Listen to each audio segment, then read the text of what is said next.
Hi, everyone, and welcome to the Q&A for Super Frenchie. I'm SIFF's Artistic Director, Beth Barrett, and I'm here with the producers, Seattle-based producers, Andy McDonough and Jason Reid, the director, Chase Ogden, and Super Frenchie himself, Matthias Giraud. Hi. Hi. Welcome. It's so exciting to be able to talk to you guys. I don't know if I've ever told you, mountains scare me. And so the idea of like watching this, I was like, oh, thank God, I'm watching it virtually, and I can be safe and know I'm safe. Dirtbag scared me, just with the cliffs and stuff, but watching you leap off of mountains and then float down was just a terrifying thing to me. And I know it is not terrifying to you, Well, no, Matthias. It is. I was gonna say I'm scared of mountains as well, so do not feel alone. Okay, great. No, I think fear is ever present. Fear kind of morphs through my career. At least it has changed. But now I've fully learned to embrace it, and I love it because I always say, yeah, fear is your best friend because it keeps you sharp. And if you don't have it, then that's probably when you have to start really worrying. Well, that makes sense, because you would get reckless if you don't have any fear and you're just like, whatever, this is fine. Absolutely, Then you but the could get. key is finding that trigger where you can find a form of serenity while being super, super scared, but you kind of have this stability to somehow still work with it instead of go with it or ignore it. So yeah. Yeah. Yeah. I mean, it was inspiring and terrifying. And of course, knowing that you get injured, and not knowing when that's gonna come. But even before that, so this is maybe a question also for Andy, Chase, and Jason. It's like, at what point did you start thinking about your recordings as a film? I'll start with that one, I guess. So Matthias and I met right after his first jump off of Mount Hood back in 2008. And I was running an outdoor show at the time, and I did a story on him that was about 2 or 3 minutes long, and I cut it like a trailer because right away I saw the footage and knew, like, okay, this guy's different. He's special. His career is going to grow. He's going to become something amazing. And my hunches were right. But it took longer than expected to get there, and that's okay. That's life. No offense, Matthias, you've grown very quickly. So right away, and after that first story, I immediately was like, Matthias, like, capture everything you can. I'll get that as much as I can, but I wasn't able to go on very many jumps with him at all. A lot of that he was capturing himself or with friends and different areas. So right away, I think he and I knew that this could become a film, and part of that was just collecting footage at every step along. Actually, Matthias was really gracious about this. At a certain point, I was like, I'm not able to film nearly as much as I want. Like, can you just start capturing some of your home life stuff too? So he just got in the habit, I think, of capturing his world on GoPro. And we just kept accruing more and more footage. Our cameras got better. And so early on, I knew, like, this could be a movie, and we're going to need a lot of footage to get there. Yeah, I mean, that nice balance of, being at the top of the mountain or being on a date. Like, what does that, both terrifying, can be terrifying, but being able to balance that, how was that for you, Matthias, sort of documenting every part of your life? It was it wasn't actually that strange because I always carry a GoPro on me or things like that, right? Because I'm always jumping, I'm always skiing, and I'm never really disconnecting from my world, if that makes sense. Because you're always prepping something, you always have something in mind. So for me, it's almost like the cameras became part of the mechanics of my life. It's just an element that I'm adding to the whole evolution of the machine, and the functional, it's part of the functional system of the machine, if that makes sense, and yeah, so it was actually kind of, I mean, there were times where it's, I knew that I would be filming so much and that 90% would be never used, but the thing is, you never know when the magic of the moment hits, So you just film everything you can. But the cool thing with that too, on a personal level, especially on the jumps, sometimes I do a very regular jump, if I can say things like that, like maybe off a bridge I've jumped 100 times, but just a regular practice jump. But by filming every single jump, I could break down my footage, really see on the technical level what I can improve and things like that. So on an athletic level, it actually helped me improve my performance. But it was kind of fun because I never kept a journal in my life, and so it was kind of funny to start pretty much having one, but through video cameras. And so Andy and Jason, at what point do you guys come in as producers? Yeah, so we were actually participating in the Spokane International Film Festival with both two of our past projects, K2 and Evergreen. And Chase, ironically, was directing the festival at that point. And we met at the after party, and we just started talking. And I think we had a great connection at that point. He liked the work that we did. And as soon as he started telling me about his story, I was very interested because we're drawn to these adventure and mountain type of documentaries. We just feel like there's so much to offer. Like you said earlier, when you are allowed to share that experience with somebody that will likely never be in that position themselves, and have that moment where they're like, oh my God, what is going on here? He's jumping off a mountain. After Chase and I talked a little bit, what really got me is when I saw the avalanche jump. I'm like, that is just absolutely amazing. I mean, and if we get anywhere close to that with other footage, then we have some real amazing footage to work with. Then now let's start peeling back the layers and figure out what is the story. So yeah, it was definitely at the Spokane International Film Festival and that avalanche jump that got me. Well, then, for the record, just real quick, it wasn't a chance encounter, Andy. I definitely sought you out at that after party. Yeah.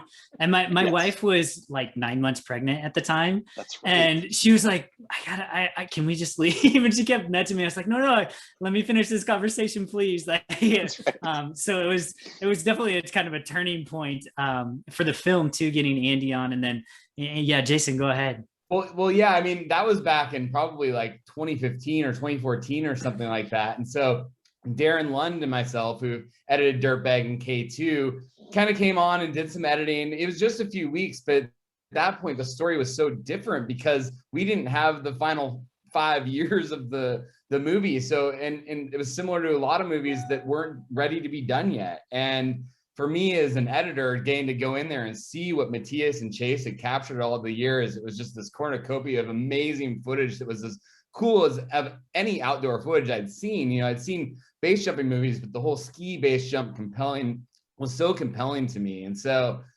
getting my hands in there. And then over the last 5 years, Chase has really been the workhorse of this edit, and he would send Andy and myself, copies of the edit, and we would give notes, and the edit really evolved a lot over the last 5 years. And then once Matthias actually went back and redid the jump that he crashed, I mean, it really felt like we had a movie. And then the other component about that is Matthias and his son, and watching his son grow up, and the arc of your character, Matthias, I think is like really what has made this movie special. And it's one of those things where you never want a documentary to take over a decade to make, but most of them do take over a decade to make. And I think that that's really what makes this special, is getting to see Matthias from the early age of his career all the way into becoming, a family man, and balancing those two things. And so, yeah, Andy and I were thrilled to be involved in this and want to continue doing these amazing stories of adventurers like Matthias. Well, that brings up the question of, how do you know when it's done? Matthias, have you continued filming because now it's just part of your life and you just have kept it, or are you like, okay, now the film is done, my GoPro is away? No, I have bigger, I guess bigger, more ambitious projects in a way, because it felt like the story was done when I went back to the cliff where I crashed. And it was such a powerful moment of acceptance. of acceptance of hopefully succeeding, but also knowing how bad it went the first time, that it could happen like that again. So accepting your own death. In a way, I did so much just gruesome shadow work to get back out there that it was almost, without wanting to sound dramatic, but almost preparing myself for my own funeral and everything around it. You know, I called friends or people that mattered to me to say goodbye. I wrote a letter for my son. Like, I did everything I could. I checked everything off to go there with peace of mind. And the result, what came out of this, was such a transcending experience. The connection with everything, with my mountain partners, with the mountains themselves, and yourself too. When I landed, I was like, oh, that chapter is closed. But now on to the next. And 2 months later, I went to the summit of Mont Blanc and I ski base jump from the summit, which was a world record. And so now really closing that return to the Point d'Arrêt where I crashed really helped, I guess, not end, but yeah, close that chapter of the very formative 10 years of my career, to really open up a strong foundation to fully mix alpinism with steep skiing and base jumping now. And you know, I'm not using helicopters really anymore unless it's for recon or for the filmers, but I'm putting in all the work and putting one foot in front of the other up a mountain. And it has really sealed my devotion as a mountain man. And so it was, the whole experience was so powerful to not only capture, but to live that. I was really impressed with the work that these guys put in to really convey that emotion in the movie. And I hope the audience can feel it. Well, it totally does, because one of my questions is about sort of that age-old conflict of man versus nature, or how does man exist in nature while trying to conquer nature? Well, I think, you know, is a lot of, you know, is a lot of what comes out, because, you know, when you're doing this kind of adventuring, it's all about, I conquered that mountain, I faced that one, I took care of that one. It's this, but yet at the same point, it's defining yourself as a human being in concert with nature, because you can't do it. You have to work with nature in order for it to be successful. Absolutely, which is why I think I would say that the common terminology adopted of conquering a mountain, for me, I don't experience it like that at all.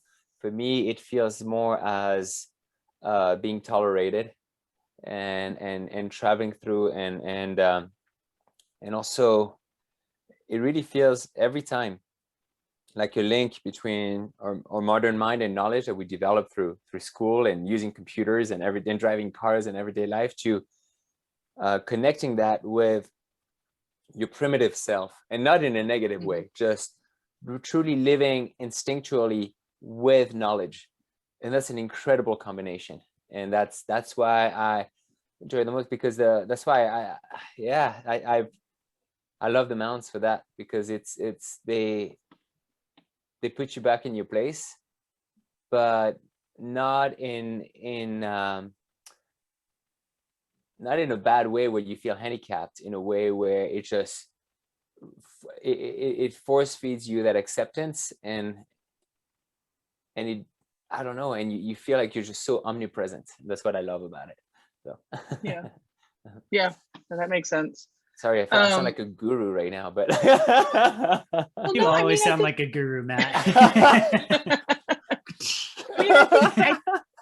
you know, and I think that totally comes through in Chasing, in your film, is that deep, more philosophical underpinning of what Matthias is doing, because, you know, in some eyes it's incredibly reckless, in some eyes it's incredibly selfish, in some eyes it's incredibly, you know, just like, I'm just going to do it and I don't care because I'm driven and this is my dream. But being able to also bring out that underpinning of, this is my dream and this is how I'm working with nature and in concert with everything around me to accomplish something greater.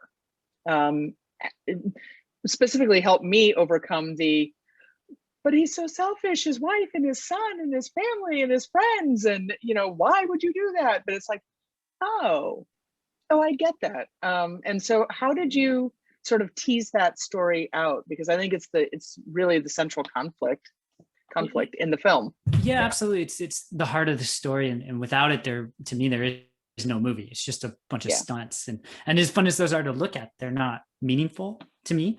And so that was part of the agenda from the beginning, is to humanize Matthias, to make sure people understand like where he's coming from. He's human, right? Like a lot of people look at him like he's crazy. He's wired differently.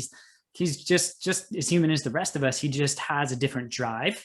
He handles his fear a bit differently than most, right? But he still has this central core that we all can kind of identify with and connect with, and having family and people that matter to us. And when we first started making the film, I was really interested in trying to understand the psychology of this. So we even like hired a sports psychologist and interviewed him, but it went nowhere. And the reason is, who knows where this drive comes from? We'll never know without crazy psychoanalysis that's probably going to be wrong anyways. It's there, right? And it's in Matthias, and I think that's something that he's done a very good job of expressing, that it's central to his being, to his identity. And then there becomes that dichotomy of, okay, well, it's central to you, but it also affects others, right? And that's where conflict comes from. That's where story exists, is in somebody wanting something and others not, right? And so the goal for me, at least, is to really show that facet of Matthias, that yes, he's making these choices for himself, but he's always thinking about the effects they'll have on others, and making sure he, takes as safe a path as possible.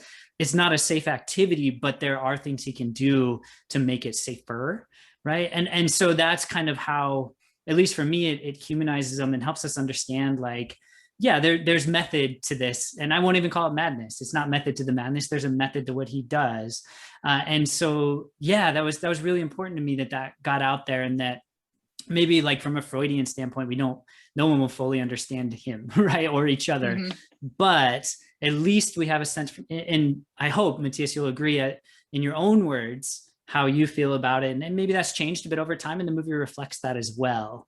And so that was kind of central to my goals in making this. Yeah, no, I mean, for me, I was really not only touched, but really impressed how Chase put all this together. If I can try to summarize it simply, is how to self-actualize gracefully, so you can be there for the people you love. Because I think that's all we're trying to do in the end, whether you're jumping off a cliff, or whether you're starting a business, or you're working for this non-profit association, or whatever it is. Any demanding endeavor is going to have a toll on everybody around, right? But how do we survive gracefully our passions, parenthood, or marriage, or whatever it is, and in the end, we're just trying to to survive this elegantly without slamming into a cliff.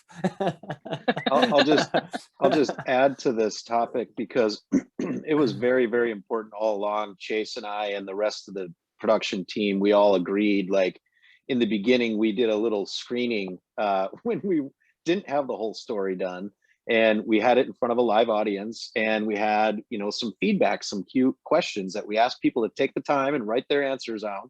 And I remember we had the mixed popcorn from the Cinerama.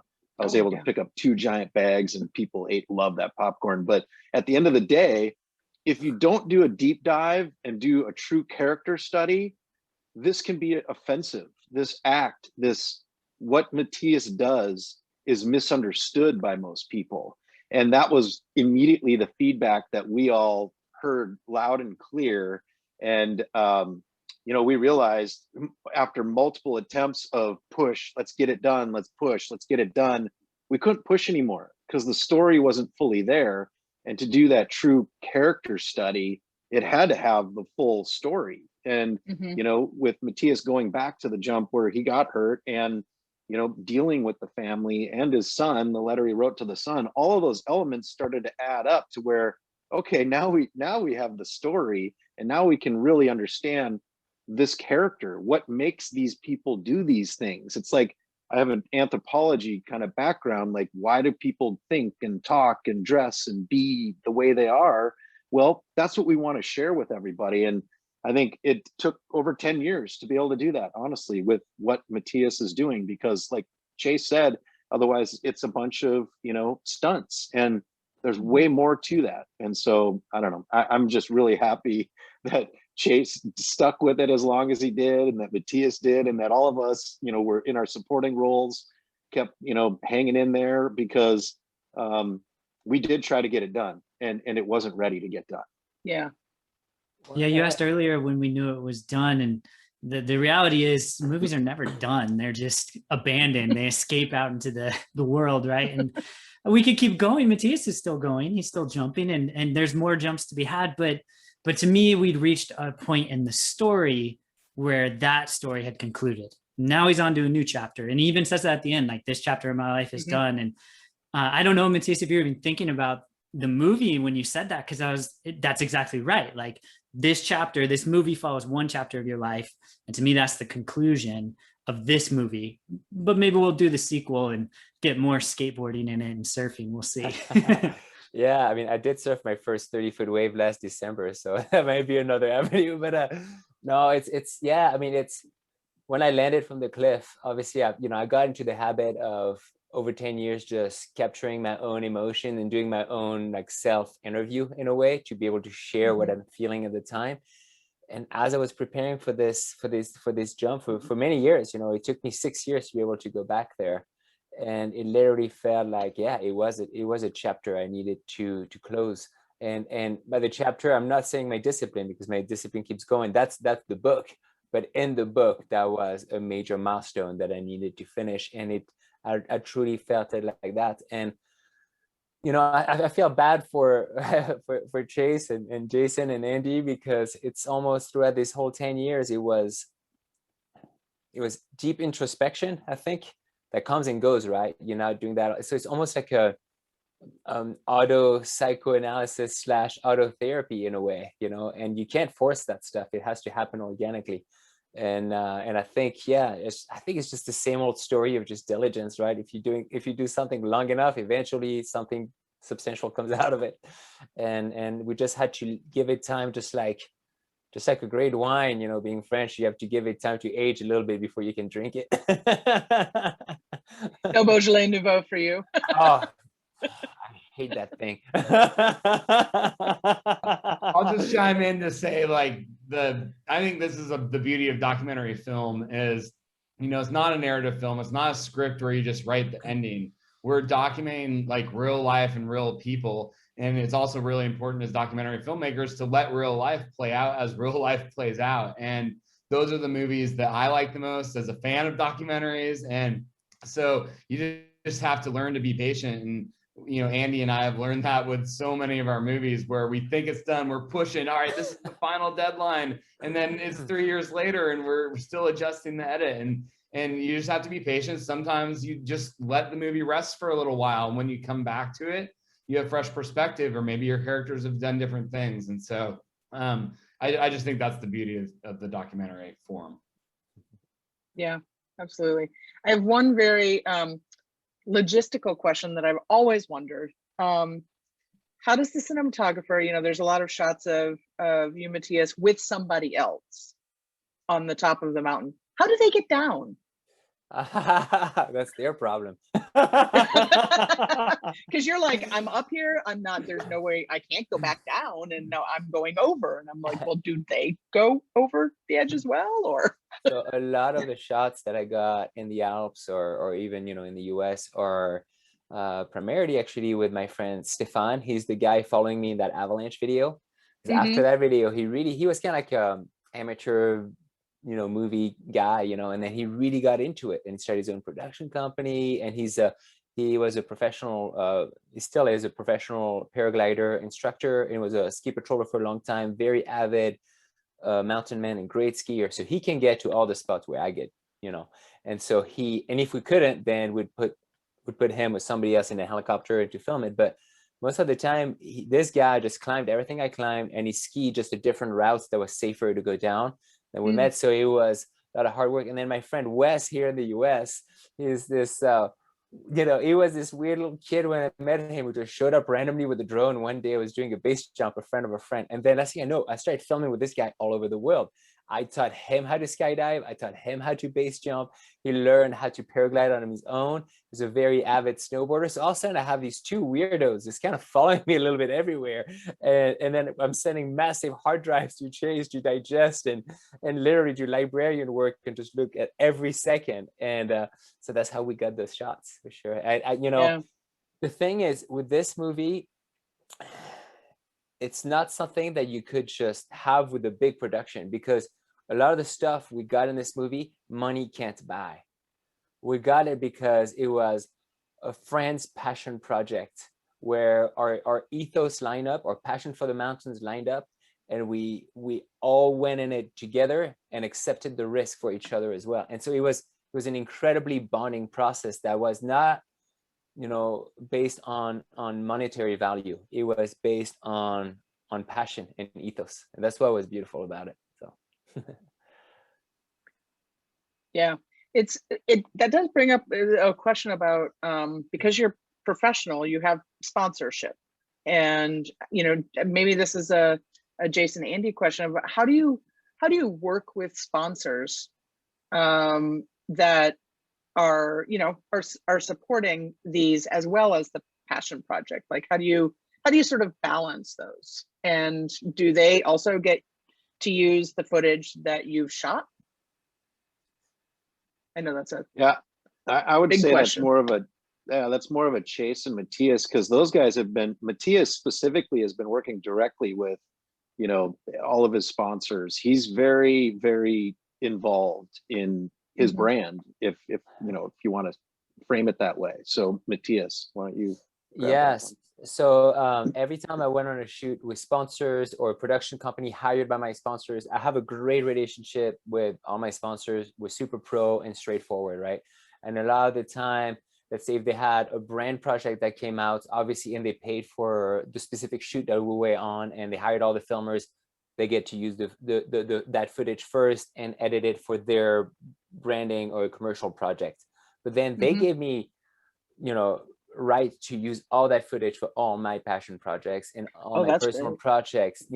Especially specifically the movie. It's not like I could just give the footage for free anywhere, but I would always ask them, hey, I'm working on this movie, can we use that footage for the movie? And after doing 2 or 3 or 4 shoots together, they would even come and be like, okay, yeah, and by the way, I send that to Chase, it's cool, he can do that. And then GoPro, for example, I've been working with these guys for like 10 years now, and they just they've flown filmers a little bit all over the world with me. I've done some really cool GoPro productions, but they let us use every single second that I've shot with these guys. They gave us access to, which was great. But all this again is based on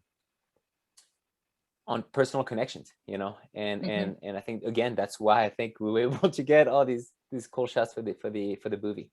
Yeah, I think everybody knew that there wasn't really money on the table, and it was just passion project. And I mean, if you think about it from a sponsor's perspective, their logos are on Matthias. So if they can get them out there in more ways, that behooves them as well. But honestly, like, they've just been wonderful. They've been all friends, all contacts. Everybody that's been a part of this has done it because they want to support Matthias. They like Matthias. They, want to kind of help him get his message and the visuals of what he does out there to, promote spirit of adventure, as we say, or as Matthias tends to say. So yeah, I will also say, I don't know if this movie would have been possible before GoPro. Like the footage that provides. And then, in the end of the film, we're using drones with GoPros, like technology, you can see technology evolve as the movie evolves. And you get near the end, you're like, oh my God, like, look at these $1 million drone shots that would have cost so much money for helicopters and stuff back in the day. So yeah, we've been really fortunate with everybody that's been a part of this. And I'm just so grateful. Everybody that gave us, a frame of footage or a couch to sleep on or whatever it is, it all added up and made it possible. I'll just say, oh, go ahead, Andy. I was just going to say, like, from our roles, as producers, Chase and Matthias probably got annoyed by us at some points because we probably asked the same question like 14 times. So, you sure we got the rights? You sure we're okay to use this? And yeah, it all lined up wonderfully and for the right reasons, like these guys just described. Well, and we found that with Dirtbag too, both on the sponsor side and just like the community. I think the outdoor community in general, and climbing and skiing and base jumping is a tight-knit community. And so like Patagonia was our sponsor for Dirtbag. They couldn't have been a better partner. Yeah, they wanted to use footage, but then they took it on tour to 50 stops all around the world, and every one of those they promoted, and that helped the movie. And then our movie, you know, helped them because it helped build their brand because they want to be associated with Fred Becky. And then just, you know, in a similar way, there was a lot of contributors to that movie that provided us just photos and footage just all for free or super reasonably priced because they believed in getting Fred's story out there. And similarly to Super Frenchie, people just believe in Matthias and what he does, and they want his story to be told. And I think it just ends up being a mutually beneficial situation for everybody. Well, and to go back quickly just to the sponsor thing, to give credit as well, is when I crashed, my manager at Thule, for example, she came all the way from Sweden to check on me in the hospital. You know, it's not just a sponsor and slapping on a logo. You build a relationship. They might not be the ones jumping off a cliff, but they're in the adventure with you. And, you know, my manager from GoPro at the time called me every day, and he would be crying on the phone when I'd be on the hospital. So it's the crash itself was really, while it was very traumatic, it has this incredible bonding effect between all of us. And I think it's what also consolidated the story as well. Yeah, it's a community. And when you're a community, you go all in on all different levels. Yeah, absolutely. So I want to talk a little bit about the soundtrack, because it was enormous and just and beautiful. And so where did it come from? That's really an Andy and Jason question. They connected us to the two composers in the film, so I'll let them take that one. Yeah, so Jonathan Hadel had scored a lot of the cues in K2, Siren of the Himalayas. And in fact, we even borrowed, if you will, some little tidbits of it in Super Frenchie because it fits so perfectly. So Jonathan Hadel, he's a Portland composer.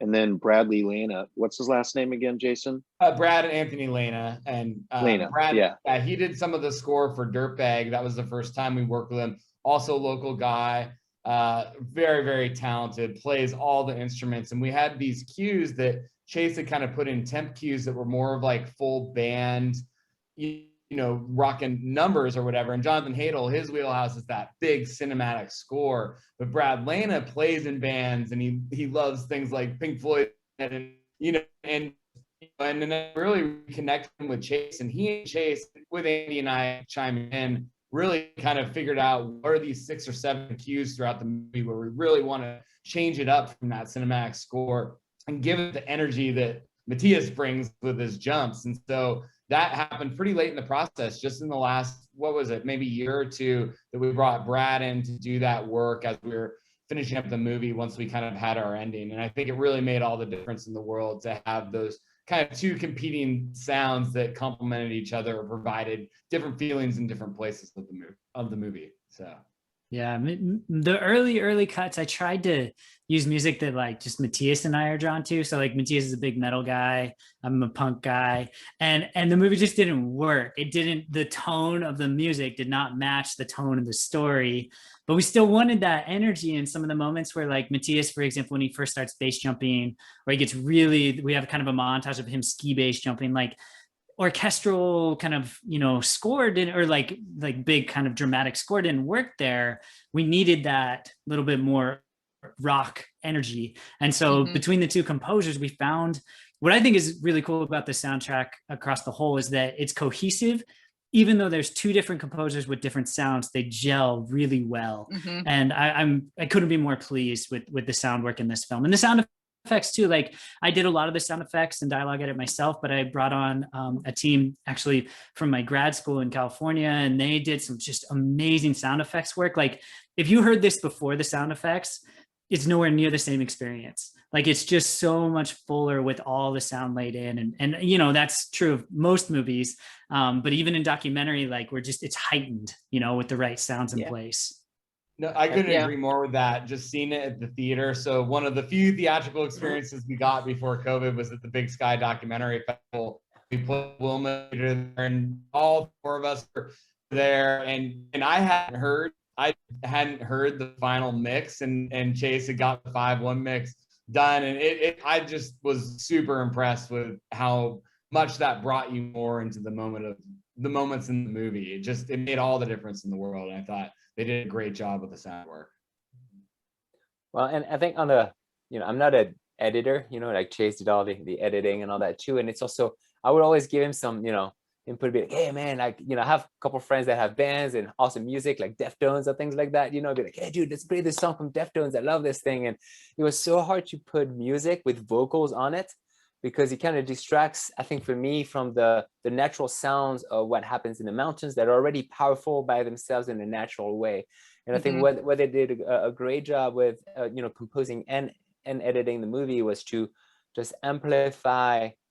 They simply, for me, really amplified those natural sounds or make them, I don't know, more powerful in a way, and to keep it. And so it keeps it simple but just powerful enough. And it's almost like, if we put some super hardcore black or death metal on top of it, it would have been like, drenching a steak with a ton of sauce. Well, then all you do is taste the sauce and you don't taste the steak anymore. I love that metaphor. It's so true, because I've heard it that way, and it just like, you just lose it. In fact, the opening jump, the avalanche that the movie starts with, I had score in there originally, and I kept watching it. And I was like, it's trying to force something more than it needs to. It just took away from the actual being there sensation. And so I stripped it back, and it worked, And so it is finding that, what's the best way to connect the viewer to that moment.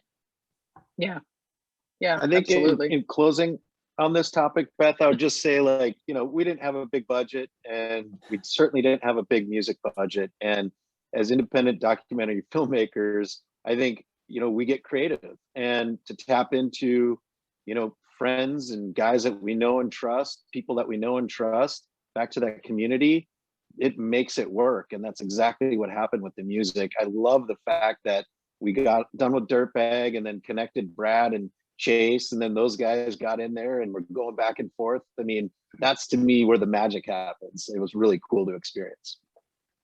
Yeah, it's a terrific component, and it raises up the sort of awestruckness of being where you are, which is on the top of giant mountains. and just like that that's groundswell of feeling. Has your son seen the film? Is he still a little too young to watch dad do this? No, I mean, I'm totally open for it. It's just my wife has watched the movie. We actually watched it separately, to not necessarily influence each other's reactions, right? And my son, it's playing tomorrow at a theater not far from our house. So I'm gonna go there with Andy and do a little Q&A. And I asked him, say, hey, do you want to come and watch the movie? But he was like, oh no, I'm just gonna stay home, do my thing. So for him, I think it's just kind of normal. It's just kind of like what dad does. I'm packing my parachute in the living room, and he sees all the videos that come out, or we watch, TV, and there's like a pre-roll for a show that I've been working on that just shows up on YouTube or whatever. It's like, oh, here's Popeye again. So for him, it's just like normal. And I'm not hiding it from him. It's just when he truly has a desire to watch it, that's cool. Yeah, let's watch it, So, but it's also, selfishly, I'm kind of glad that he doesn't want to watch it tomorrow, for example, because I'm leaving for the Alps next week. So I don't necessarily want to go over the whole letter thing and all that before I go on the trip. But at the same time, it's not for me to decide. It's whenever he wants to watch it, so I can watch it. So that's about it. And it's kind of like the relationship I have with my son is I don't want to hide anything from him, because I think kids can't understand anything. I just have to, obviously, the role of parents to choose the right words to explain something to a kid so they can understand it, right? But I think, yeah, he can handle everything. It's on a dark matter. When I lose a friend base jumping, he asked me straight up questions like, what happened, this and that. So we talk about it very openly, and it's that makes it so much easier to have this honest discussion with him. And that's what I love with the movie too. And I know that he'll watch it whenever he wants to, but I think that's there's a human, honest message in the movie that Chase was able to capture and put together, which was very important for me. Yeah. So I know that it opens with us at SIFF Cinema on June 4th, which is this Friday. And you're doing some festival runs at festivals at the same time. Does it open across the country? So if people are watching from a different state, does it open everywhere on June 4th? Yeah, we're opening theatrically wherever theaters are open in the major markets, LA and New York. We're also opening in a bunch of different cities, both in person. It's kind of a mix, right? So Matthias is just playing down in Sisters and in different like little towns, but it's also playing in virtual theaters, and we're also launching on transactional VOD. So it's just a broad, release. We had to sort of embrace the post-COVID world.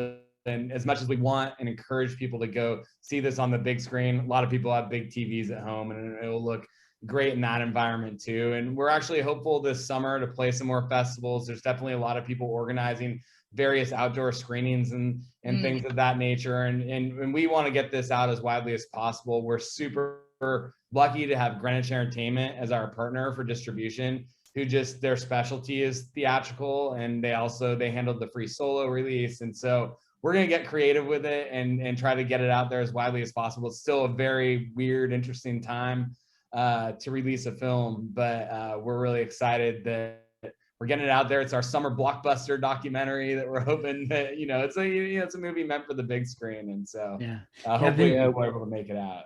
I've been telling people, if you're vaccinated and feel comfortable experiencing it on the big screen, that is kind of the optimal way. It's larger than life story, and it deserves a larger than life screen. But if you want to watch it on your cell phone, that's not my preferred method, but I want you to see this film and whatever medium you're comfortable getting it on, pretty much every digital platform, like Amazon and iTunes and all those. So superfrenchiemovie.com has a full list of all the theaters and digital platforms. So it's out there. It's going to be pretty much everywhere possible starting tomorrow, Friday the 4th.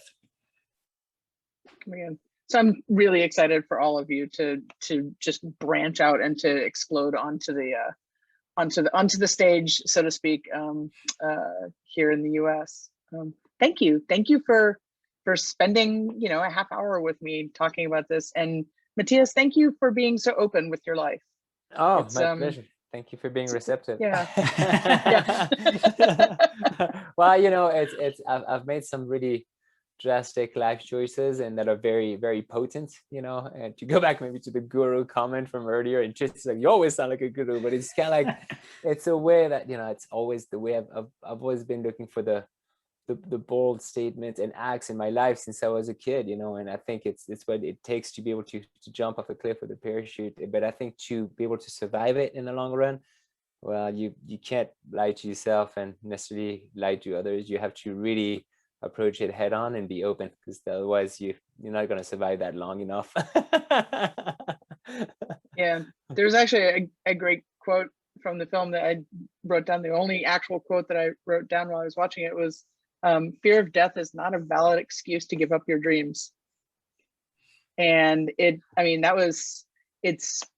like, oh, you're right. But it translates to everything: jumping off a cliff, going on a road trip, going outside your house. Yeah, asking someone on a date. All of those. Yeah. Asking someone on a date. All fear of death or being, fear of being shot down. It's not a valid excuse, and it's kind of inspiring as we as a worldwide culture start to emerge again and start to, not to say that people should be reckless with their lives, obviously, but if your dreams take you outside your house, go for it.